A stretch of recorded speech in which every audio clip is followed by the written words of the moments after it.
जय गुरुदेव, जय हो बाबा नीप करौली महाराज की जय। साथियों नमस्कार, स्वागत है आप सभी का आपके अपने YouTube चैनल पर। आज का प्रसंग, आज का रोचक प्रसंग, चमत्कारिक प्रसंग शुरू करने से पहले हम आपको कुछ बताना चाहते हैं। बहुत ही अच्छा प्रसंग है और ये सिर्फ और सिर्फ बाबा जी महाराज की कृपा से संभव हो पा रहा है।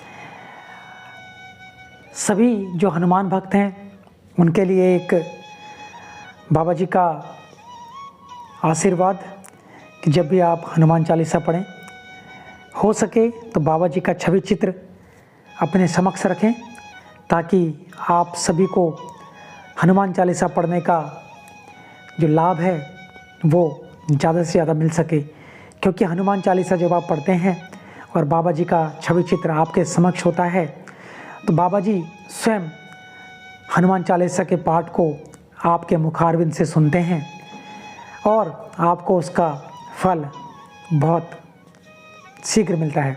तो करते हैं आज का प्रसंग शुरू, ध्यान से सुनिएगा। बहुत ही रोचक प्रसंग है।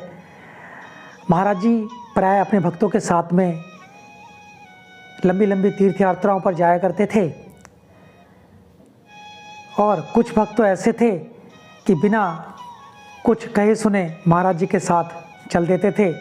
उनमें से एक ऐसा ही भक्त था जो भले ही चाहे उसे किसी से पैसे उधार लेने हो या फिर कपड़े उधार लेने हो, वह महाराज जी के साथ चल दिया करता था। एक बार महाराज जी ने उसे बद्रीनाथ की यात्रा पर चलने को कहा।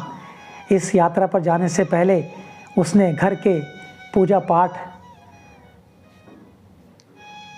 उसने घर के पूजा मंडप में रखे बाबा के एक छोटे से चित्र की तरफ संकेत करते हुए अपनी पत्नी से कहा, यदि किसी कारणवश मेरी अनुपस्थिति में कोई खबर देना चाहो तो बाबा के चित्र से ही कह देना, वह खबर मुझे मिल जाएगी क्योंकि बाबा जी के साथ मैं यात्रा में ही रहूँगा। कुछ दिनों बाद बाबा जी जब यात्रा में चलने की तैयारी करने लगे और जब वो हिमालय में पहुँचे तभी उन्होंने उस भक्त से पूछा, तू मेरे साथ क्यों आया है? भक्त ने बड़ी विनम्रता से कहा, मैं आपके कहने पर ही आया हूँ महाराज। तो महाराज जी ने कहा, तेरे घर में दाल आटा आदि कुछ भी नहीं है, तेरी पत्नी को चिंता हो रही है, वहाँ खाने को कुछ भी नहीं है और तू इतनी दूर मेरे साथ आ गया। कम से कम आने से पूर्व उनके खाने का प्रबंध तो कर देना चाहिए था तुम्हें। महाराज जी ने ऐसा उस भक्त से कहा। लेकिन होता क्या था, महाराज जी की उपस्थिति में लोग इतने भाव विभोर रहते थे कि उन पर नशे जैसा असर रहा करता था। वे चिंता मुक्त रहते क्योंकि उन्हें विश्वास होता था कि महाराज जी उनकी अनुपस्थिति में उनके परिवार की देखभाल कर रहे होंगे। वह भक्त चिंता मुक्त था। बाबा से डांट फटकार सुनने के आधे घंटे बाद ही बाबा बोल उठे। बाबा ने उसे खूब डांटा। डांटने के बाद फिर बाबा उसे खुद ही बाबा उसके पास गए और बोल उठे, खाना आ गया है, उनको खाना मिल गया है, कश्मीरी माई ने दे दिया है उनको खाना, कोई चिंता की आवश्यकता नहीं है अब। इतना कहने के बाद वो सभी लोग यात्रा कर रहे थे।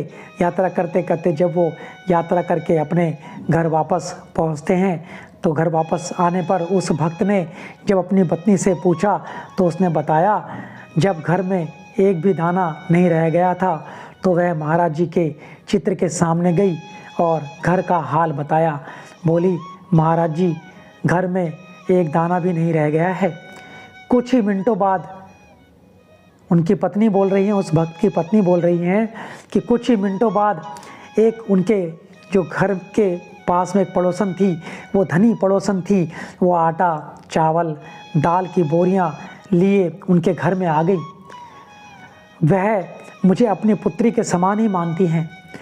पहले से भी उनका व्यवहार अच्छा रहा होगा तो वो जो सेठानी थी, जो पड़ोसन थी, वो वहाँ पर आई और उन्होंने उनको आटा चावल दाल सभी कुछ दिया। फिर मैं महाराज जी के चित्र के पास गई। ये फिर वो जो भक्त की धर्मपत्नी है वो कहती हैं, फिर जब मैं महाराज जी के चित्र के पास गई और मैंने महाराज जी को जाकर धन्यवाद दिया। तो इस तरह से महाराज जी अपने भक्तों की व्यथा को समझ जाते थे और उसका निवारण उसी समय कर दिया करते थे। आशा करते हैं आपको आज का ये प्रसंग अत्यंत ही पसंद आया होगा। तो आज के लिए इतना ही। बोलिए जय गुरुदेव, जय हो बाबा नीप करौली महाराज की, जय उत्तराखंड। धन्यवाद। आपने पूरा प्रसंग अच्छे से सुना, ध्यान से सुना, उसके लिए आपका बहुत बहुत धन्यवाद। धन्यवाद, धन्यवाद, धन्यवाद।